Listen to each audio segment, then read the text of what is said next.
अस्सलाम वालेकुम। मैं डॉक्टर निघत अपने यूट्यूब चैनल पर आप सबको खुशामदीद कहती हूँ। उम्मीद है आप सब लोग खैरियत से होंगे और नए टॉपिक का इंतज़ार कर रहे होंगे। तो आज का हमारा टॉपिक है आर्निका मोंटाना।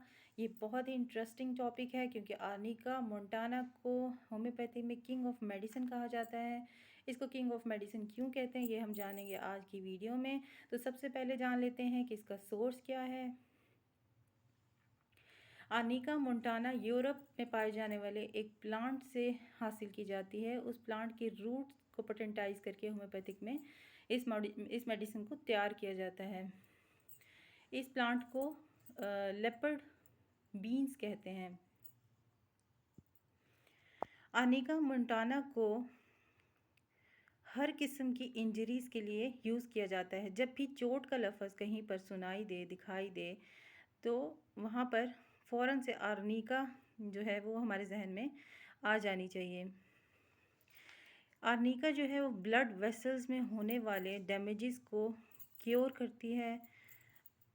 मसल्स जहाँ पर डैमेज हो जाते हैं, मसल की ब्रेकेज हो जाती है, अंदर से टूट फूट जाते हैं, उनको जो है एंटीसेप्टिक के तौर पे उनके लिए काम करती है, उनको हील करती है और दोबारा से अपनी पोजीशन में लेकर आती है। एक्यूट इंजरीज़ हों या क्रॉनिक इंजरीज़ हों, दोनों किस्म की इंजरीज़ के लिए इसको आर्निका को इस्तेमाल किया जाता है। एक्यूट इंजरीज़ में ट्रॉमेटिक इंजरीज़ भी आ जाती हैं और फिज़िकल इंजरीज़ भी आ जाती हैं। फ़िज़िकल इंजरीज़ से मुराद जैसे कोई एक्सीडेंट वगैरह होना या हार्ड वर्किंग की वजह से कोई प्रॉब्लम हो जाना या फाइट की वजह से या फॉलिंग की वजह से किसी किस्म की चोट लगना, तो ये सब चीज़ें जो हैं वो फ़िज़िकल में आ जाती हैं। और ट्रॉमेटिक के हवाले से देखा जाए तो ऐसा सदमा, ऐसी चोट, ऐसा दर्द जो किसी ख़बर को अचानक सुनने वाली ख़बर से हो जाता है। यानी अगर किसी को कोई कारोबार के हवाले से कोई बुरी ख़बर सुनने को मिलती है या किसी डेथ की ख़बर सुनने को मिलती है या अपना किसी नुकसान की ख़बर सुनने को मिलती है और वो अचानक से उसको दिल का दर्द हो जाता है या सर में जो है वो अचानक से चक्कर आ जाता है या बेहोश हो जाता है, तो इन सब को ट्रॉमेटिक इंजरीज़ में शामिल किया जाता है।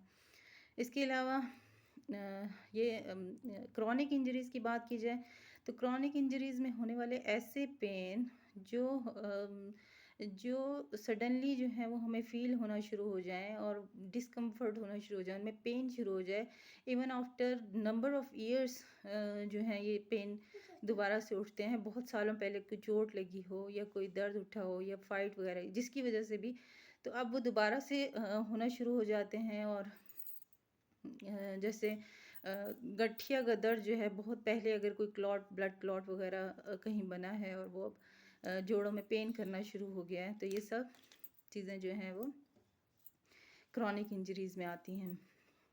तो ऐसे सारे पेशेंट्स को जो है वो एकोनाइट में शामिल किया जाता है। फिर इसके अलावा अगर ब्रेन की बात की जाए, एकोनाइट का ब्रेन जो है वो बहुत ज़्यादा अहमियत का हामिल है क्योंकि एकोनाइट के ब्रेन में जैसे सबसे पहले अगर बच्चों को देखा जाए तो बच्चों के अंदर जो है वो ऐसी कैफियत जिसमें दिमाग में पानी भर जाता है, तो उसके लिए एक आर्निका को इस्तेमाल किया जाता है। बच्चे को अक्सर जैसे डॉक्टर वगैरह जो हैं वो कह देते हैं कि इसका ऑपरेशन होगा, इसके दिमाग में पानी है, दिमाग बड़ा हो गया है।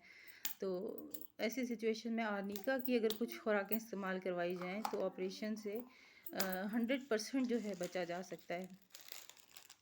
इसके अलावा वर्टिगो की कैफियत होना, ब्रेन में बहुत ज़्यादा चक्कर आते हैं, पेशेंट जो है वो आंखें बंद करते हुए घबराता है कि उसको कहीं चक्कर ना आ जाए, यानी हर वक्त चक्कर की कैफियत रहना, दिमाग घूमता रहता है, एक के दो नज़र आना शुरू हो जाते हैं, इस तरह के चक्कर आते हैं, तो ये सब भी आर्निका के पेशेंट में शुमार होते हैं। फिर इसके अलावा अगर इसके ब्रेन के बारे में बात की जाए तो ये बहुत ज़्यादा सेंसिटिव होते हैं, नर्वसनेस का शिकार होते हैं, बहुत ज़्यादा परेशान रहते हैं क्योंकि इनके सर में बहुत ज़्यादा तकलीफ़ रहती है। चोट लगने जैसे दर्द होता है, ऐसा लगता है जैसे किसी ने डंडों से इनके सर पे मारा है, इतना शदीद दर्द होता है सर में। एक फ़ियर होता है इनको, बहुत ज़्यादा सेंसिटिव होते हैं, टच भी इनको कोई कर ले तो इनको ऐसा लगता है कि इनका दर्द जो है वो बढ़ जाएगा। आधी रात के वक्त इनको बहुत ज़्यादा खौफ होता है कि वो इस दर्द से कहीं मर ना जाएं, इनको दिल की कोई तकलीफ़ ना हो जाए, कुछ सदमे की वजह से जो है वो डेथ की तरफ ना चले जाएं। तो इस तरह का जो है खौफ इनमें पाया जाता है। इसके अलावा इनके अंदर बहुत ज़्यादा बेचैनी की कैफियत होती है, क्योंकि इनके दर्द की वजह से जो है, जिस्म में दर्द की वजह से ये कोई भी सरफेस जो है बर्दाश्त नहीं कर पाते। इनको बेड भी पत्थर की तरह महसूस होता है। तो ये बहुत बड़ी प्रॉब्लम होती है आनिका के पेशेंट के साथ। और एक पार्टिकुलर सिम्टम है उनका कि वो बर्दाश्त नहीं कर सकते कोई भी हार्ड हेयर्स। हम आर्निका में बहुत ज़्यादा अहमियत रखते हैं। बालों की केयर के लिए आर्निका को सदियों से, आर्निका जड़ी बूटी को भी सदियों से इस्तेमाल किया जा रहा था, और अब आर्निका को पेटेंटाइज करके होम्योपैथिक में मेडिसिन स्पेशल हेयर्स के लिए बनाई गई हैं, जो हेयर फॉलिकल्स पर काम करती हैं, उनको मजबूत करती हैं, स्कैल्प पे जमी हुई खुश्की को, डैंड्रफ को ख़त्म करती हैं। इसके अलावा जड़ से उखड़ने वाले बाल जिसके पीछे ज़ख़म रह जाते हैं, यानी बाल उखड़ने की वजह से जो ज़ख़म बन जाते हैं, उनको हील करता है आर्निका।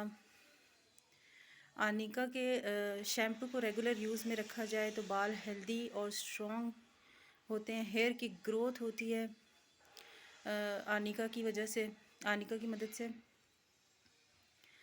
वैसे तो और भी बहुत सारी मेडिसिन हैं जिन्हें हेयर्स के लिए यूज़ किया जाता है होम्योपैथिक में, लेकिन arnica is the best medicine which promotes the hair growth, healthy hair growth. तो आर्निका के शैम्पू को भी इस्तेमाल कर सकते हैं, और इसके अलावा इसके ऑयल्स भी आते हैं। डिफरेंट कंपनीज डिफरेंट ऑयल्स बनाती हैं, आर्निका की जड़ी बूटियों से तैयार करती हैं। तो उन ऑयल्स को भी यूज़ किया जा सकता है, जिससे बालों की ग्रोथ बहुत अच्छी होती है और स्कैल्प बहुत बेहतर होते हैं। फीमेल्स में आफ्टर डिलीवरी फीमेल पेशेंट को होने वाली इंजरीज़, जिसमें बहुत ज़्यादा पेन होता है, ब्लीडिंग बहुत ज़्यादा हो रही हो, बीटन सेंसेशंस हो, यानी बहुत ज़्यादा तकलीफ़ महसूस कर रही हो, उसकी तकलीफ़ कम ना हो रही हो, हैज़ बहुत तकलीफ़ से आ रहे हैं या नहीं आ रहे, रुक कर आ रहे हैं, तो ऐसी सूरत में आर्निका को इस्तेमाल किया जाता है। इसके अलावा अगर आफ्टर सर्जिकल प्रोसेस पेशेंट को यूरिन नहीं आ रहा, रुक गया है किसी वजह से, तो आर्निका की 2-4 खुराकें देकर यूरिन जो है वो पास करवाया जा सकता है। इसी तरह अगर कोई एब्डोमिनल सर्जरी हो या गुर्दों की, किडनीज़ की सर्जरी हो, और उसके बाद पेशेंट को यूरिन ना आ रहा हो, तो इन पेशेंट्स को भी आर्निका का इस्तेमाल करवाया जा सकता है। आर्निका की 2-3 खुराकें देने के बाद यूरिन खुलकर आ जाता है। इसके अलावा ऐसी लेडीज़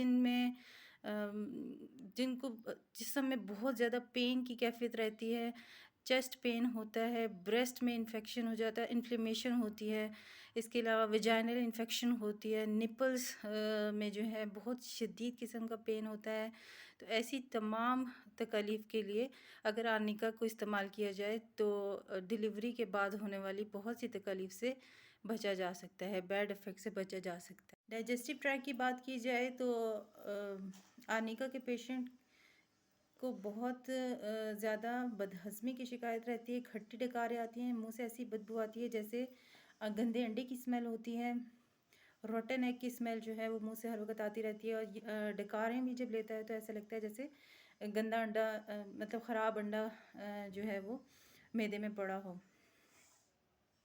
इसके अलावा डायरिया की सिचुएशन जब होती है तो बार बार मोशन आता है, मोशन ब्राउन कलर का होता है, और मोशन के साथ ब्लड आता है, और मोशन करने के बाद ये कैफियत होती है कि पेशेंट चाहता है कि फ़ौरन जाकर बिस्तर पर लेट जाए, यानी इतनी थकावट, इतना शदीद दर्द, इतनी चोट का एहसास होता है, इतना पेन के साथ जो है उसकी बॉडी वो सफ़र कर रही होती है कि वो भाग कर बिस्तर पे लेट जाना चाहता है, यानी इतनी वीकनेस हो जाती है।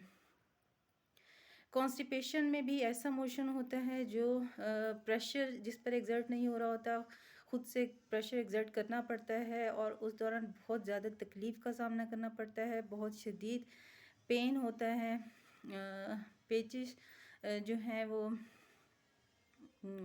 ऐसे लगते हैं जैसे रुक गए हैं, तो वो कॉन्स्टिपेशन की शक्ल इख्तियार कर लेते हैं।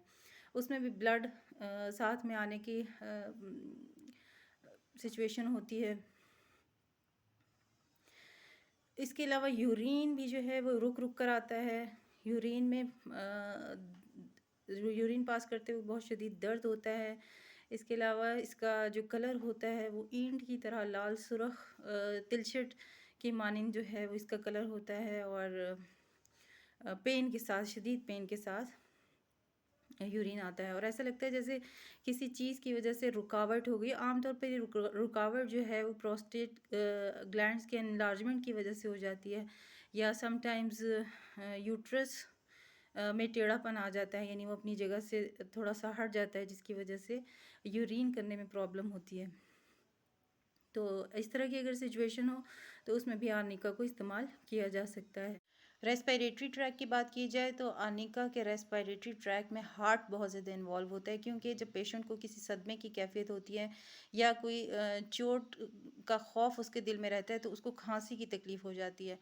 खांसी बहुत शदीद होती है, रात के वक्त ज़्यादा होती है, मरीज़ अपने दिल को पकड़ के बैठ जाता है खांसते वक्त। उसको ये खौफ होता है कि मुझे कोई दिल की बीमारी हो गई है। गले में बहुत ज़्यादा ख़राश पड़ जाती है, रेडनेस हो जाती है, स्वेलिंग हो जाती है। इसके अलावा चेस्ट जो है वो बहुत ज़्यादा इसमें इन्वॉल्व होता है। चेस्ट में बहुत पेन होता है, जैसे नमूनिया की कैफियत में होता है। सांस लेने में तंगी होती है।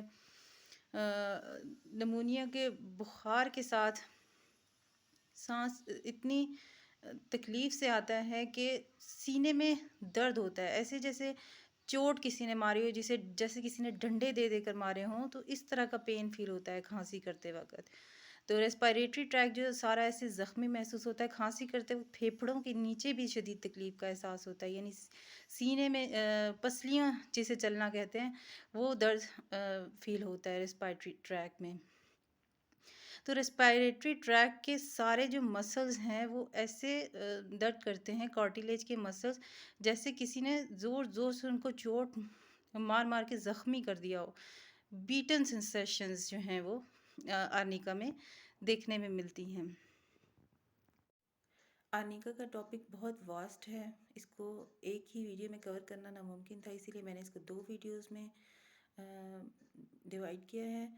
तो इंशाल्लाह आपसे मिलती हूँ नेक्स्ट वीडियो आर्निका पार्ट 2 में।